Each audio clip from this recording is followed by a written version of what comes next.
The morning of April 12, 1945 breaks over Kadena Airfield, Okinawa. The air tastes of coral dust and aviation gasoline, that peculiar sweetness of high-octane fuel that clings to everything it touches. 23 F4U-4 Corsairs sit on the pierced steel planking, their bent wings catching the first light of dawn like the folded talons of roosting hawks. These are not the Corsairs that first bloodied Japanese skies over Guadalcanal 2 years ago. These are something different, something deadlier. Before we jump back in, tell us where you're tuning in from, and if this story touches you, make sure you're subscribed because tomorrow I've saved something extra special for you. Captain James Sweat runs his hand along the cowling of his F4U-4, feeling the cold aluminum warm under his palm. The engine beneath this metal skin is a Pratt & Whitney R2 80018 WWIIP, 18 cylinders arranged in 2 rows of 9, each cylinder displacing as much volume as a motorcycle engine. With water methanol injection, this beast produces 2,450 horsepower. He's flown Corsairs since Guadalcanal, earned the Medal of Honor in his F4U-1, but this new bird feels fundamentally different, faster, more aggressive, hungry. Behind him, First Lieutenant Jeremiah O'Keefe checks his oxygen mask one final time. 22 years old, fresh-faced, despite 3 months of combat, he's already shot down 4 Japanese aircraft. Today we'll test whether luck or skill defines his survival. The briefing was simple, almost brutally so. Japanese kamikaze raids are intensifying.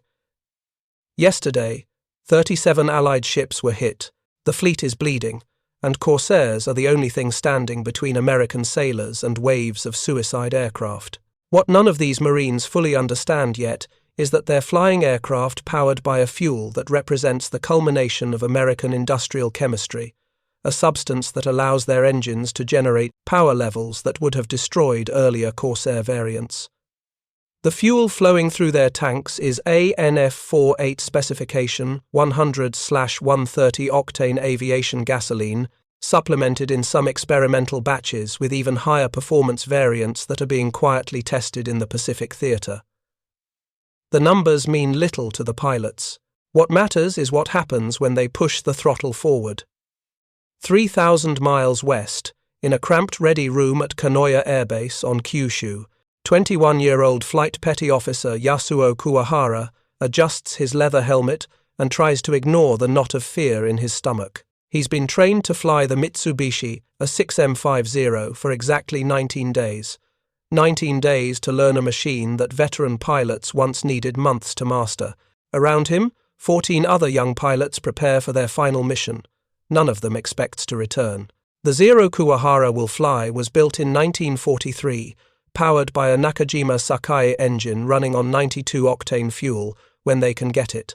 More often now, the fuel is contaminated with pine root oil and alcohol, synthetic substitutes that cause engines to run rough and lose power at critical moments.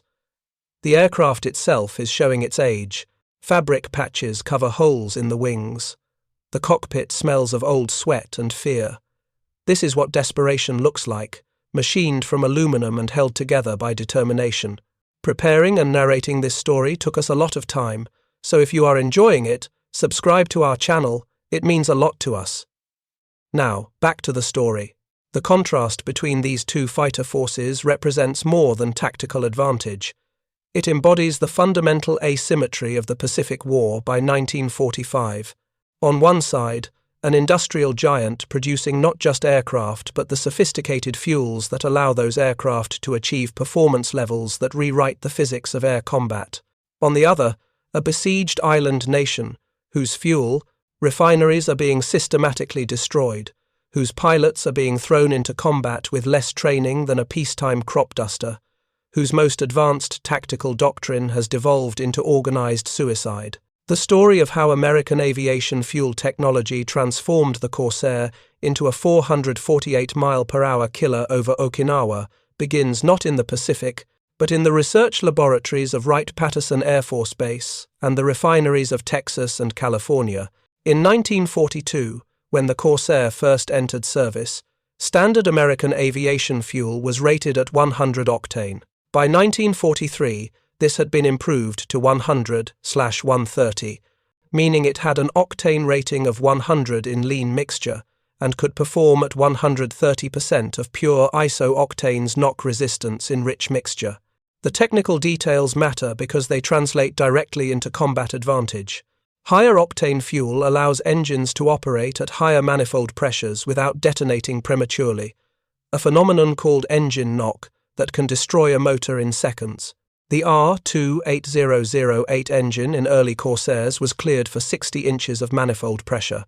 The R2800018W in the F4U-4, running on 100/130 fuel with water methanol injection, could safely generate that 2450 horsepower at manifold pressures that would have blown apart earlier engines.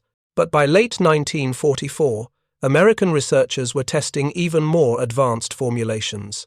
100/150 grade fuel, used primarily by Royal Air Force and 8th Air Force fighters in Europe, began appearing in small quantities in the Pacific. Experimental batches of 115/145 octane fuel, the highest performance aviation gasoline produced during the war, were shipped to selected units for operational testing. The performance gains were modest but significant. An additional 200 horsepower at sea level, better acceleration, higher critical altitude where the engine could still produce full power. The Germans, whose intelligence services monitored Allied aviation fuel development with growing alarm, never anticipated how quickly American industrial capacity could not only produce these advanced fuels, but deploy them in operational quantities across a theater spanning half the Pacific Ocean. Their own aviation fuel production, hampered by strategic bombing and limited access to tetraethyl lead and other critical additives, topped out at 91/100 octane late in the war. The gap between German expectations of Allied capabilities and Allied reality widened into a chasm. Captain Sweat's F4U-4 roars to life with a sound that shakes the ground. The four-bladed propeller bites into tropical air, each blade angled to extract maximum thrust from the massive engine. The acceleration during takeoff is visceral, pressing him back into his armoured seat with force that earlier Corsairs never achieved. The aircraft leaps off the runway at speeds that would have required twice the distance in an F4U-1. Climbing through 5,000 feet, Sweat checks his formation. 23 Corsairs arrayed in 4 divisions, each aircraft painted in midnight blue with white numbers on the fuselage. The climb rate of the F4U-4 exceeds 4,000 feet per minute, nearly 50% better than earlier variants. They reach 20,000 feet in under 6 minutes, an altitude where the supercharger is working hardest, compressing thin air into the combustion chambers at pressures that only advanced fuel can sustain without catastrophic detonation. The radio crackles. Radar formation inbound, bearing 270, range 40 miles, multiple bogies. The controller's voice is steady, professional, but everyone in the formation knows what multiple bogies means. A kamikaze wave. Scores of aircraft, maybe more, all committed to a one-way mission. All that stands between them and the fleet anchored in Hagushi Bay are these 23 bent-wing fighters. Sweat pushes the throttle to war emergency power. The water methanol injection system activates, spraying a cooling mixture into the supercharger. Engine temperature rises but stays within limits. The Corsair accelerates, the airspeed indicator climbing past 400 miles per hour. At this speed, at this altitude, the F4U-4 is in its element. No Japanese fighter in the sky can catch it. No kamikaze can evade it. The hunt is on. Yasuo Kuwahara sees them first, a formation of dark shapes diving out of the sun. For a moment, his training takes over. Bank left. Keep speed up. Watch your wingman. Then reality overwhelms training. These are not the lumbering wildcats he was told to expect.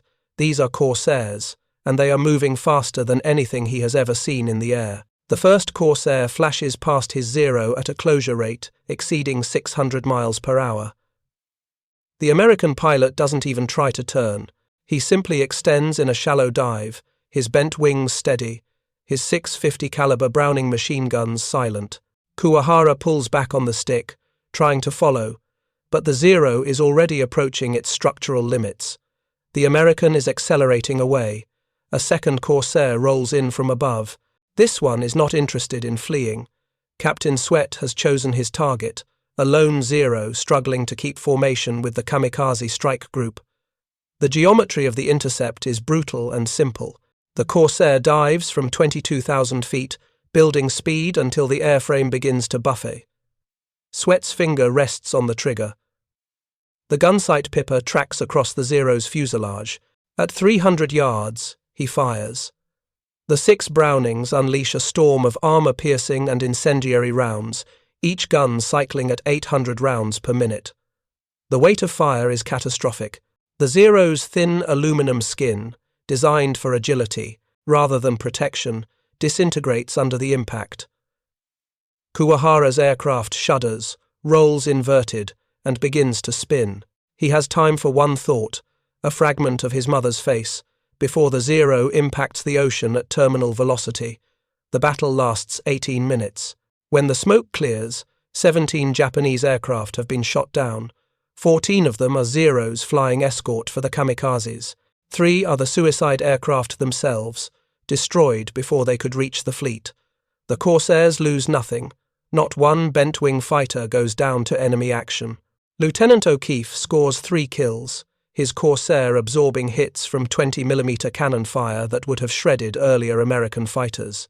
The armor plate behind his seat, the self-sealing fuel tanks, the robust engine that keeps running despite battle damage, all testify to a design philosophy that prioritizes pilot survival. Back at Kadena, maintenance crews swarm over the returned Corsairs. They patch bullet holes, refuel tanks, reload ammunition belts. One crew chief, a grizzled staff sergeant from Oklahoma, runs his hand over the F4U-4's cowling and shakes his head. This bird took 3 20mm hits and brought her pilot home. Try that in a Zero. The fuel trucks that arrive carry the same high-octane gasoline that powered the morning's mission. The truck drivers don't know that some of this fuel represents the cutting edge of petroleum chemistry, formulated in laboratories where engineers manipulated molecular structures to squeeze every possible ounce of performance from each gallon. They only know that it smells different from the automotive gasoline they remember from civilian life, sweeter and more volatile, and that handling it requires care because its energy density makes it dangerous.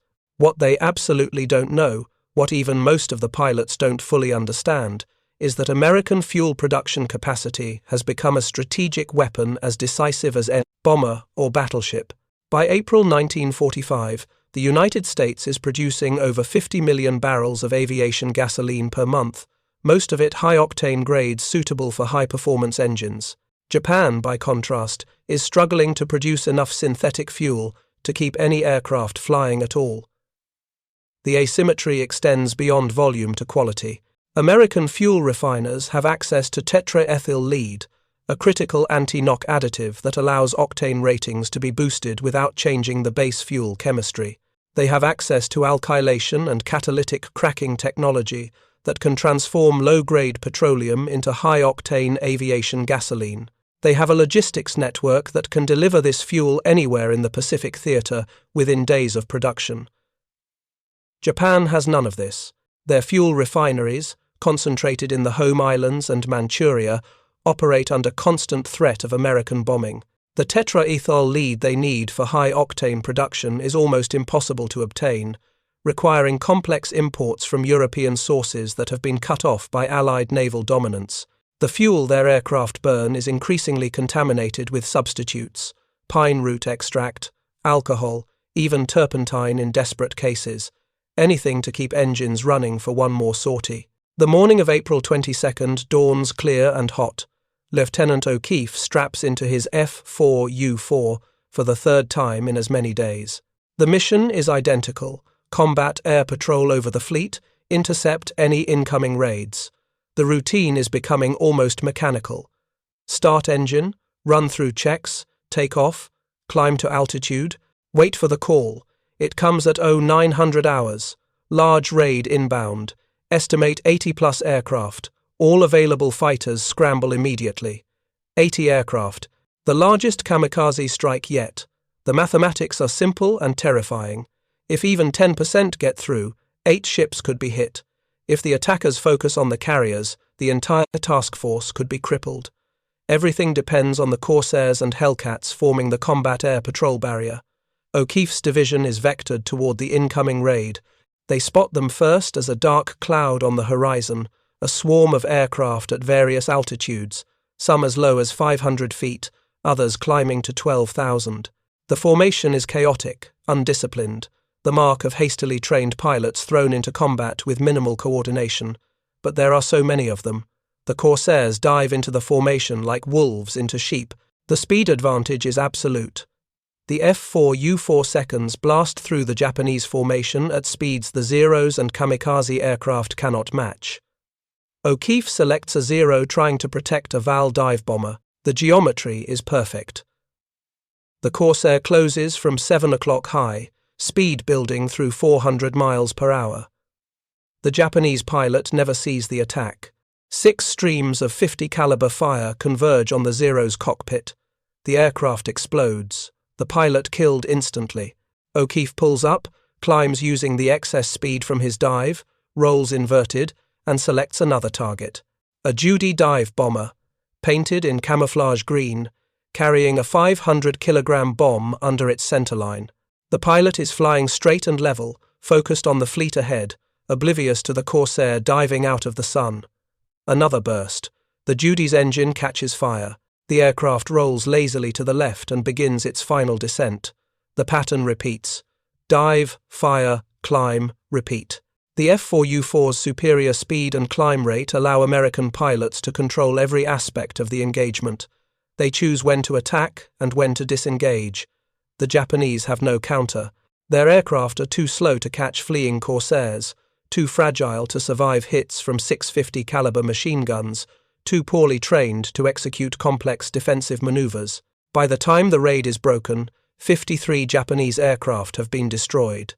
The fleet reports only minor damage from 4 kamikazes that penetrated the fighter screen. 3 of those were shot down by anti-aircraft fire before impact. Only one struck home, damaging a destroyer escort that would be repaired and returned to service within a month. O'Keefe lands with 5 confirmed kills. In a single engagement, he has become an ace. The maintenance crew finds his Corsair riddled with small-caliber bullet holes, none penetrating critical systems. The aircraft will be combat-ready again within hours. That evening, in the pilot-ready room, Captain Sweat briefs the day's action. His voice is matter-of-fact, analytical. The Japanese are running out of everything: fuel, pilots, aircraft. But they're not running out of will. They'll keep coming until they physically can't anymore. Our job is to make sure they can't. Someone asks about the Corsair's performance. Sweat nods. These birds are the best tools we've ever had for this kind of fighting. They're fast enough to catch anything, tough enough to take punishment, and they've got the legs to stay on station for hours. Whatever the engineers did with the new engines and fuel, it works. What the engineers did was push the boundaries of petroleum chemistry and mechanical engineering to create a weapon system optimized for a specific tactical problem. The F4U-4 Corsair, powered by high-octane fuel and equipped with water methanol injection, represents the culmination of 4 years of continuous refinement. Every lesson learned from Guadalcanal to the Philippines has been incorporated. Every tactical requirement identified by combat pilots has been addressed. The result is an aircraft that doesn't just match Japanese fighters. It dominates them so completely that air combat becomes less a duel than an execution. The psychological impact on surviving Japanese pilots is devastating. Flight Petty Officer Saburo Sakai sits in a darkened barracks at Kanoya Air Base, writing what he knows will be his final letter home. At 28, he is ancient by current Japanese naval aviation standards, a veteran of campaigns from China to the Solomons. He has survived when so many have died, not through luck but through skill honed over thousands of flight hours. Now, preparing for his last mission, he allows himself a moment of brutal honesty. The American fighters have changed, he writes in careful characters. The Corsairs we face now are not the machines we fought over Guadalcanal. They climb faster than our Zeros can follow. They dive away before we can engage. And their pilots, They fight with a confidence born from absolute technical superiority. We taught them to fear the Zero in 1942. They have returned the lesson with interest. What Sakai doesn't mention, because he doesn't fully understand it, is that the transformation he's witnessing extends far beyond airframe design. The Corsairs' devastating performance over Okinawa is fundamentally enabled by fuel technology that Japanese engineers can barely comprehend. American aviation gasoline in 1945 represents thousands of man-years of research, billions of dollars in refinery infrastructure, and access to global resources that Japan simply cannot match. The morning of May 4th brings another massive kamikaze attack. This time, 125 Japanese aircraft launch from fields across Kyushu. The operation is codenamed Kikusui No. 5, the fifth floating chrysanthemum, a poetic name for organized mass suicide. Among the pilots is Sakai, flying a Zero that should have been retired a year ago, powered by fuel contaminated enough that his engine runs rough even on the ground. The American Combat Air Patrol that morning includes 36 Corsairs from 4 Marine squadrons. They're vectored toward the incoming raid at 0930 hours. Lieutenant Kenneth Walsh, already an ace with 20 kills, leads his division into the intercept. Walsh is flying the same F4U-4 he flew at Okinawa's opening, a bird he's named White 13 after the number painted on its fuselage. The aircraft has absorbed battle damage on 4 separate occasions and has never failed to bring him home. The geometry of the interception is almost mathematical in its precision. The Corsairs climb to 25,000 feet, positioning themselves above and ahead of the incoming raid. When radar confirms the Japanese formation at 12,000 feet, Walsh leads his fighters in a slashing attack that exploits every advantage the F4U-4 possesses: speed, altitude, firepower, structural strength. Walsh selects a Zero flying top cover for the kamikaze formation. The dive is textbook, building speed through 450 miles per hour. At this velocity, the Corsairs' control surfaces stiffen, requiring both hands on the stick, but the aircraft remains stable and predictable. Walsh's target, struggling to maintain position at 12,000 feet, never has a chance. The burst from 650 caliber guns is short and precise. The Zero's left wing separates from the fuselage. The aircraft tumbles, trailing smoke and debris. Saburo Sakai sees the Corsair flash past, a blur of midnight blue moving faster than any aircraft should be able to fly at this altitude. He tries to follow, hauling back on the stick, but the Zero is already at the edge of its performance envelope. The engine, starved of good fuel and worn from overuse, begins to misfire. Black smoke trails from the exhaust. Sakai realizes with terrible clarity that his aircraft is dying beneath him. A second Corsair, flown by First Lieutenant Robert Hansen, rolls in from above. Hansen has refined his attack technique over dozens of engagements. Dive from altitude, build speed to the point where Japanese fighters cannot follow. Fire one concentrated burst. Extend away using superior speed. Return for another pass. The tactic is devastatingly effective because it exploits the fundamental performance gap between the two aircraft. Hansen's burst catches Sakai's Zero in the engine cowling. The Nakajima Sakai engine, already running rough, disintegrates under the impact of armor-piercing rounds. Oil pressure drops to 0, coolant temperature spikes, the propeller windmills uselessly. Sakai has seconds to make a decision. Try to glide back to Kyushu, 40 miles away, or bail out over the ocean. He chooses the ocean. The Zero is finished anyway. Better to preserve himself for. He pauses. For what? There are no more aircraft, no more fuel. The Empire is bleeding to death, and pilots like Sakai can only watch as the hemorrhage continues. He jettisons the canopy, unbuckles his harness, and rolls the dying Zero inverted. Gravity pulls him clear. The parachute deploys.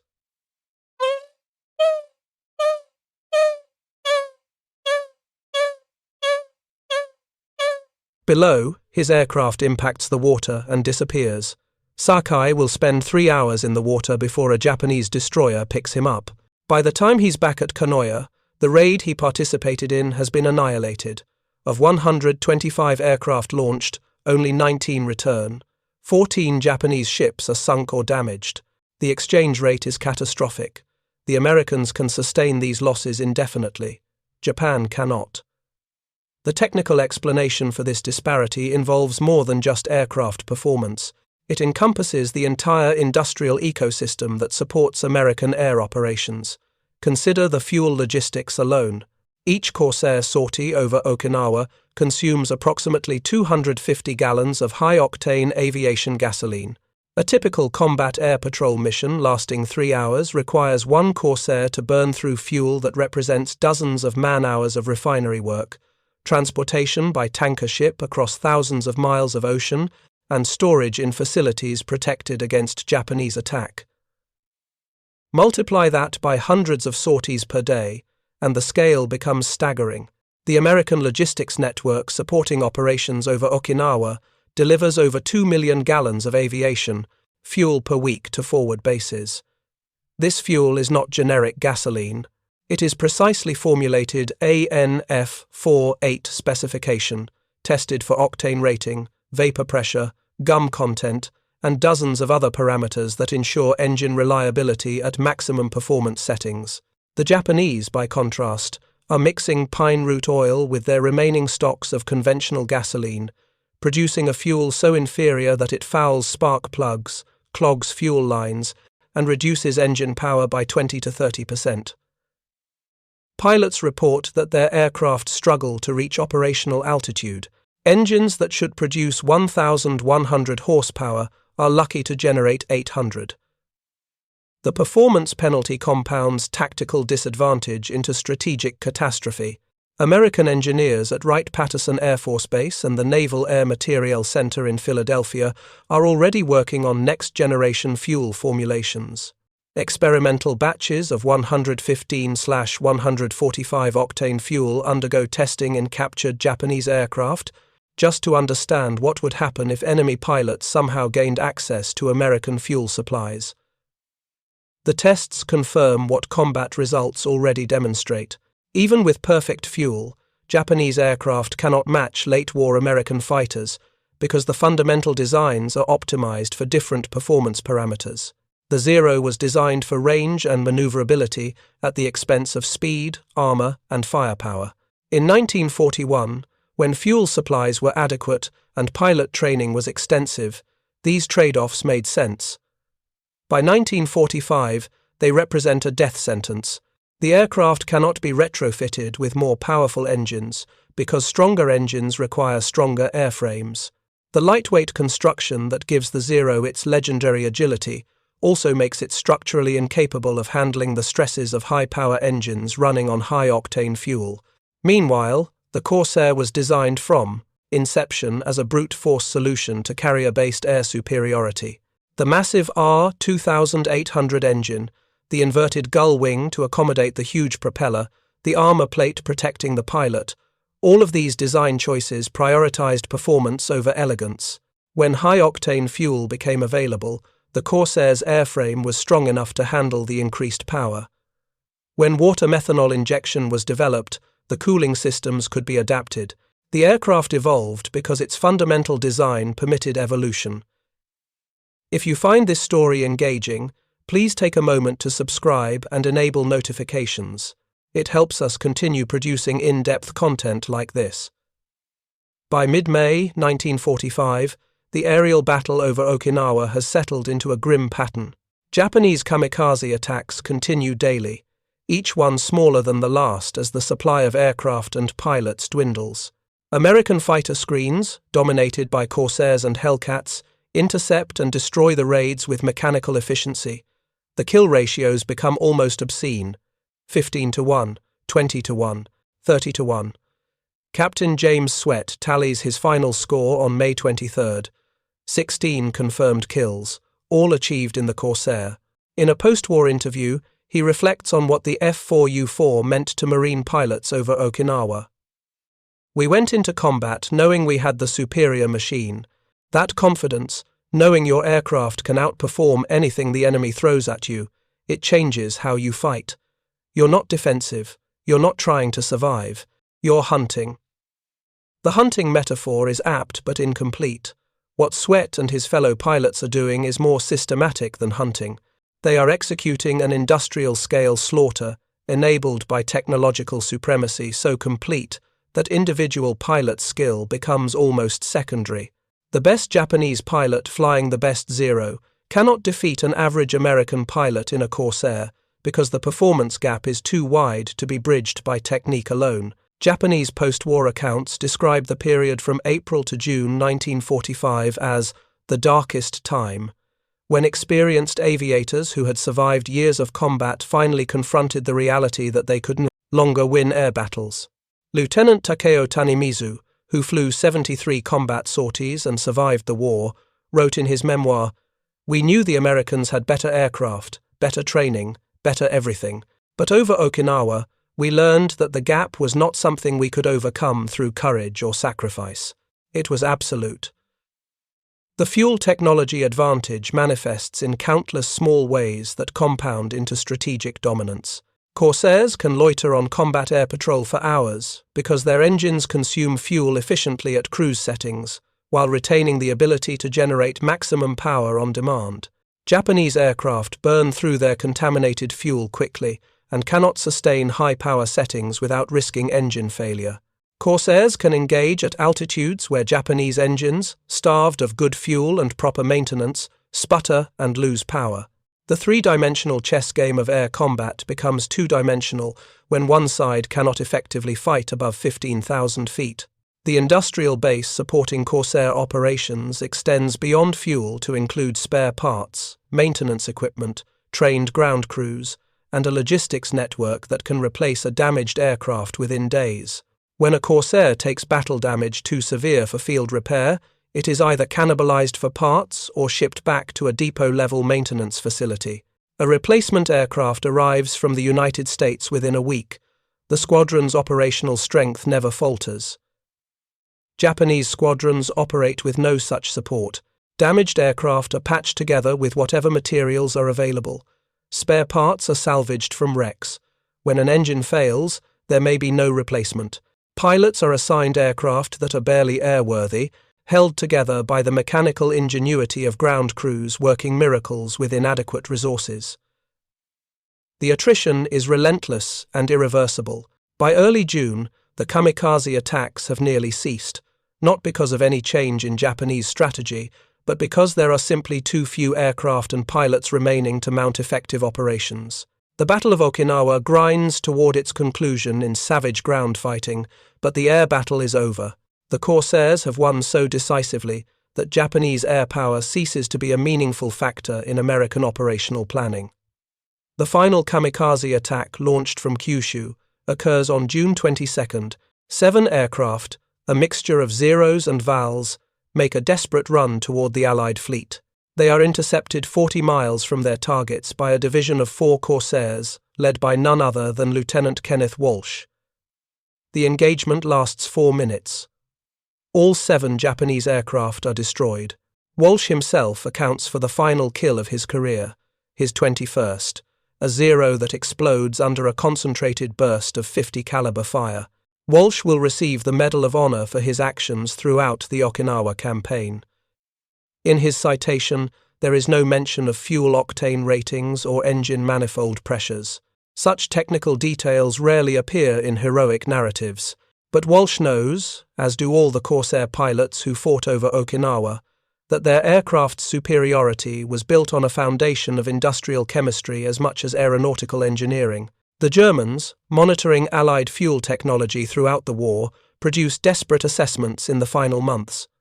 A Luftwaffe intelligence report from March 1945, recovered after the war, analyzes American 100/150 octane fuel and concludes that Germany cannot produce equivalent formulations without access to materials that are no longer available. The report's author notes with resignation, "The Americans have and industrialized performance advantages that we cannot match with the resources at hand.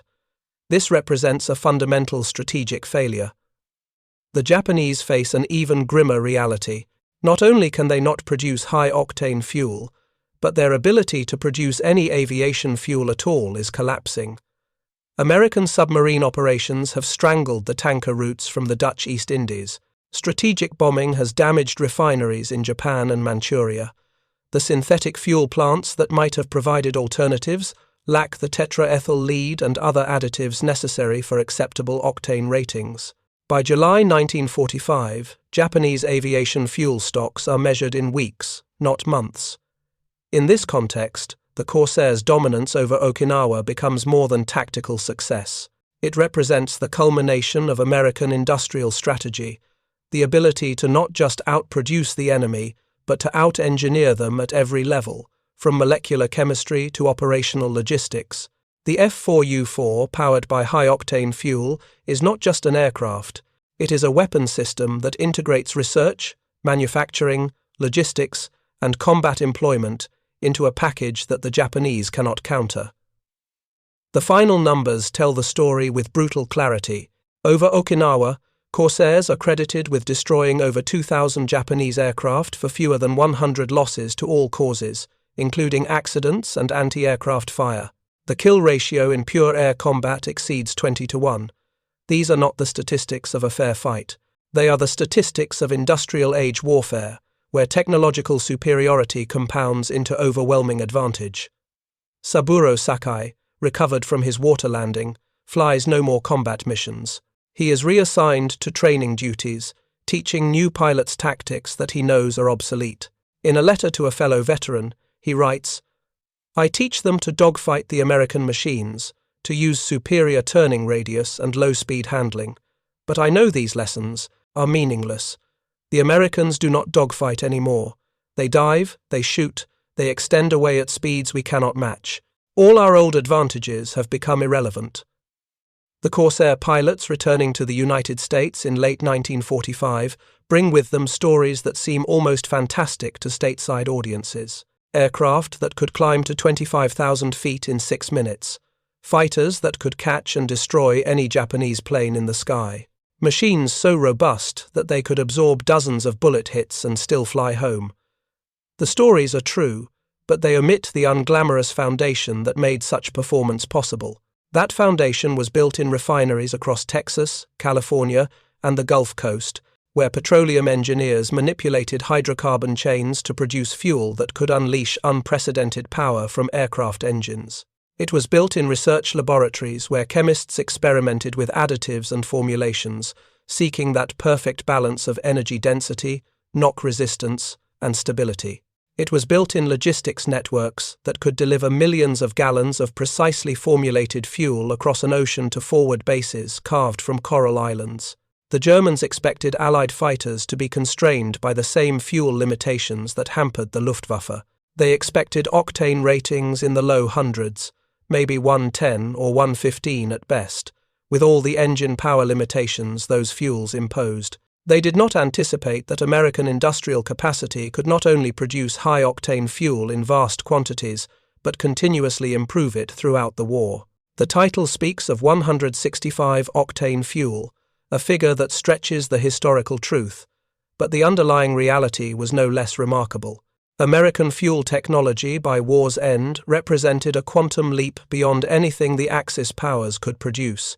The F4U-4 Corsair over Okinawa, pushing 448 miles per hour in level flight, climbing at rates that defied pre-war expectations, dominating the sky so completely that Japanese pilots could only watch and die.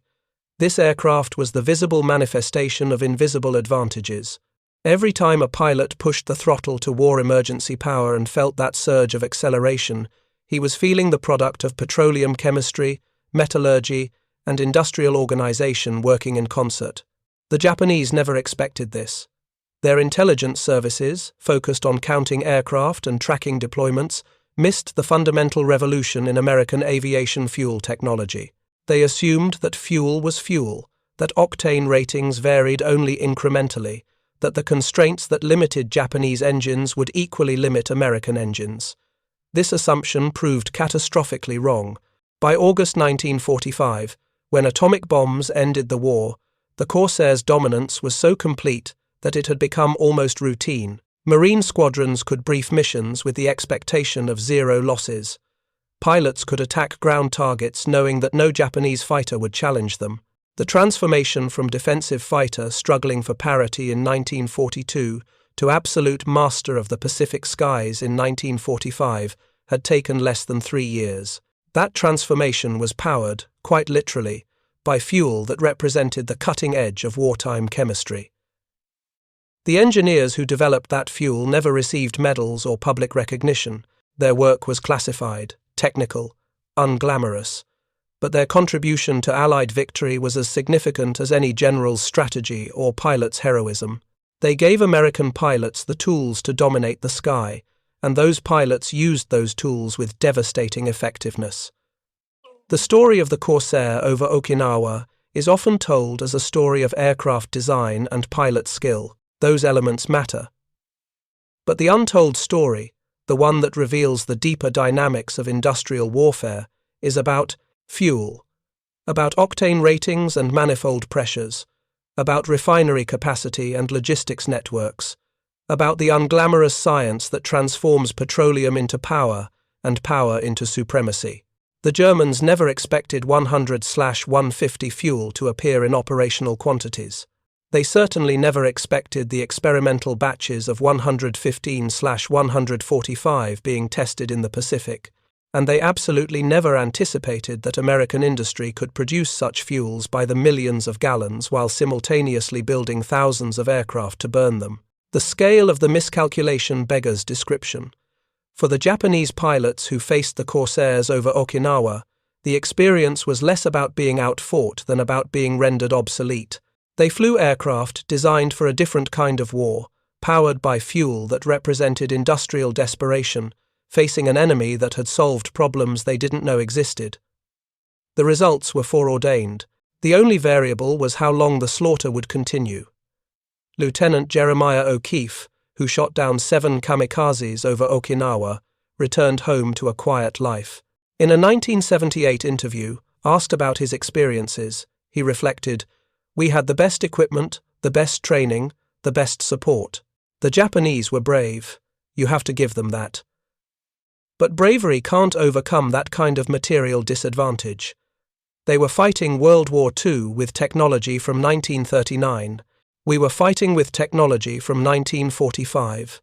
That gap, measured in years, translated into lives. Theirs, not ours." The F4U-4 Corsair, powered by high-octane fuel and water methanol injection, capable of 448 miles per hour and climbing at over 4,000 feet per minute, represented the pinnacle of piston-engine fighter design. More importantly, it represented what happens when a mature industrial economy focuses its resources on solving technical problems. The fuel that powered the Corsair was as much a weapon as the aircraft itself, perhaps more so because it enabled performance that airframe design alone could never achieve.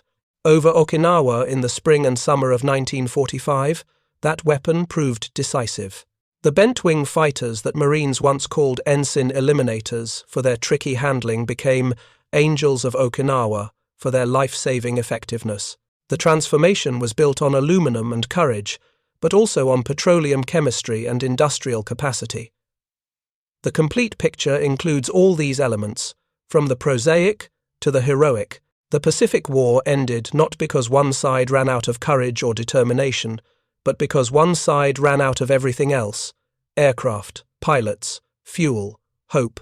The Corsairs circling above Okinawa in those final months were both cause and symbol of that collapse. They proved that in industrial warfare, technical superiority compounds into strategic dominance, and strategic dominance translates into victory that no amount of sacrifice can prevent.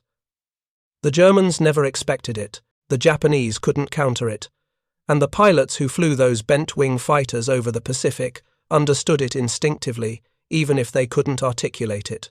They were flying the fastest, most powerful, most capable fighter in the theater, powered by fuel that represented the pinnacle of wartime chemistry, supported by an industrial base that could replace losses faster than combat could inflict them. That was the reality over Okinawa. Not just better airplanes, but better everything. Better fuel, better logistics, better industrial organization, better science. The Corsair was merely the point of the spear.